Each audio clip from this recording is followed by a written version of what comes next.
বিসমিল্লাহির রহমানির রহিম। আসসালামু আলাইকুম। ওয়েলকাম টু ওহিস কিচেন। আজকে আপনাদের জন্য নিয়ে এসেছি ক্রিসপি পটেটো স্ন্যাক্স রেসিপি। দেখুন রেসিপিটি কতটা মুচমুচে হয়েছে। রেসিপিটি যেমন মুচমুচে হয়েছে, খেতেও তেমন মজা লাগবে। আপনি সকাল কিংবা বিকেলের নাস্তায় ক্রিসপি স্ন্যাক্স খুঁজছেন? তাহলে ভিডিওটি আপনার জন্য। রেসিপিটি ভালো লাগলে লাইক, কমেন্ট, শেয়ার করে ফ্যামিলি অ্যান্ড ফ্রেন্ডসদেরকে দেখার সুযোগ করে দিবেন। ভিডিওটি ইউটিউব চ্যানেল অথবা ফেসবুক পেজ যেখান থেকে দেখছেন সাবস্ক্রাইব অ্যান্ড ফলো দিয়ে পাশে থাকবেন। চলুন কথা না বাড়িয়ে চলে যাই মূল ভিডিওতে। আমি এখানে মাঝারি সাইজের 3টি আলু কুচি করে ভালোভাবে পরিষ্কার করে ধুয়ে পানি ঝরিয়ে নিয়েছি। এখন এখানে দিয়ে দেব বাকি উপকরণগুলো। এই রেসিপিটি তৈরি করতে হলে মাস্ট বি কর্নফ্লাওয়ার লাগবেই। কর্নফ্লাওয়ার না দিলে রেসিপিটি ক্রিস্পি হবে না, সেজন্য কর্নফ্লাওয়ারটি স্কিপ করা যাবে না।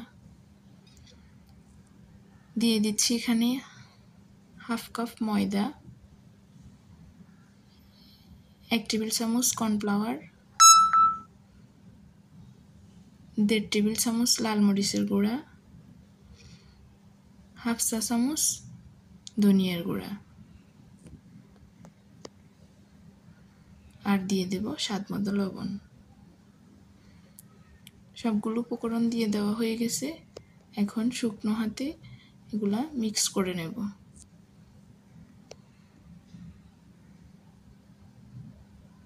মিক্স করে পরিমাণ মতো অল্প অল্প পানি দিয়ে পারফেক্ট একটা ব্যাটার তৈরি করে নেব। একটু একটু করে পানি দিয়ে ব্যাটারটা তৈরি করতে হবে। এই ব্যাটারের ঘনত্ব নরমও হবে না, আবার খুব বেশি শক্ত হবে না, মাঝামাঝি পর্যায়ে রাখতে হবে। দেখুন ব্যাটারটা তৈরি করে নিচ্ছি। আমি এখানে হাফ কাপ পানি ইউজ করেছি।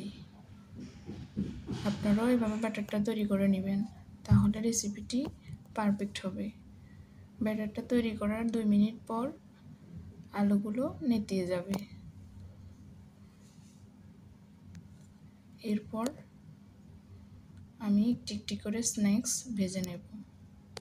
আমার ব্যাটারটা তৈরি হয়ে গেছে।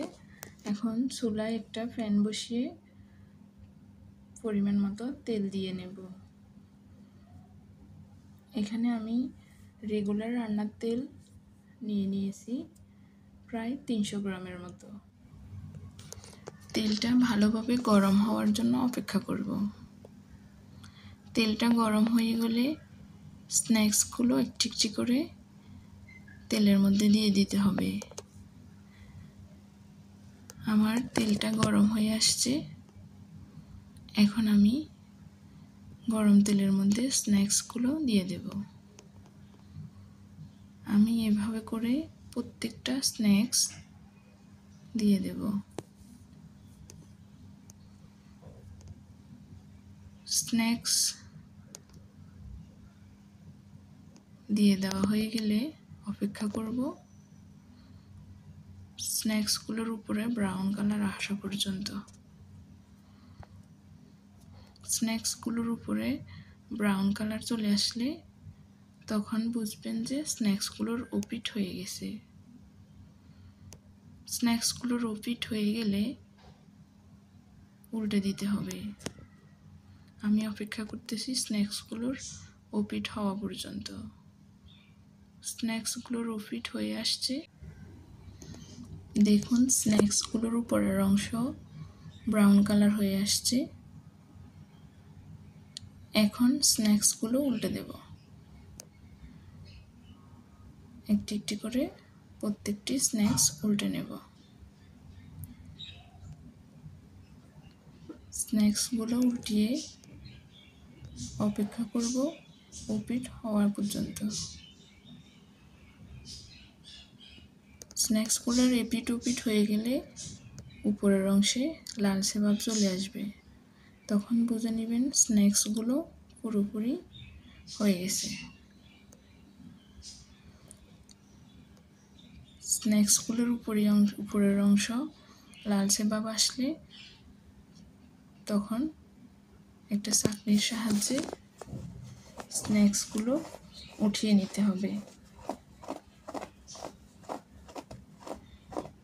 দেখুন আমার স্ন্যাক্সগুলো লালচে ভাব চলে আসছে, এখন আমি চাকনির সাহায্যে উঠিয়ে নেব।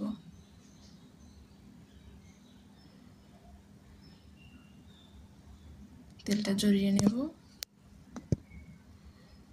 অন্য একটি পাত্রে উঠিয়ে নিয়েছি। এখন আমি আবারও স্ন্যাক্সগুলো দিয়ে দেব। এভাবে আমি স্টেপ বাই স্টেপ স্ন্যাক্সগুলো ভেজে নেব।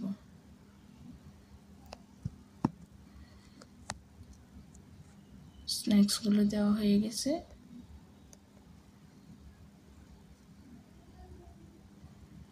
এখন আমি অপেক্ষা করব আবারও স্ন্যাক্সগুলোর ব্রাউন কালার আসা পর্যন্ত।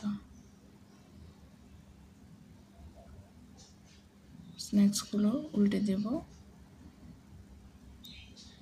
স্ন্যাক্সগুলো হয়ে গেলে আবারও চাকনির সাহায্যে স্ন্যাক্সগুলো উঠিয়ে নেব।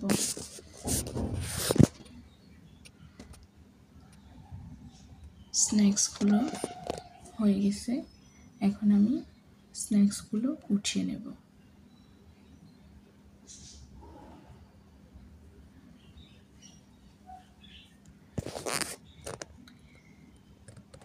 এভাবে স্ন্যাক্সগুলো ভেজে নিলে পারফেক্ট স্ন্যাক্স তৈরি করতে পারবেন। আমার স্ন্যাক্স সবগুলো ভাজা হয়ে গেছে, এখন গরম গরম সার্ভ করব। দেখুন স্ন্যাক্সগুলোর কালার কতটা সুন্দর, যতটা সুন্দর ততটা ক্রিস্পিও হয়েছে। এই স্ন্যাক্সগুলো একবার কাউকে বানিয়ে খাওয়ালে বারবার খেতে চাইবে এবং কি আপনার থেকে রেসিপিটিও জানতে চাইবে। আজ এ পর্যন্তই, আল্লাহ হাফেজ।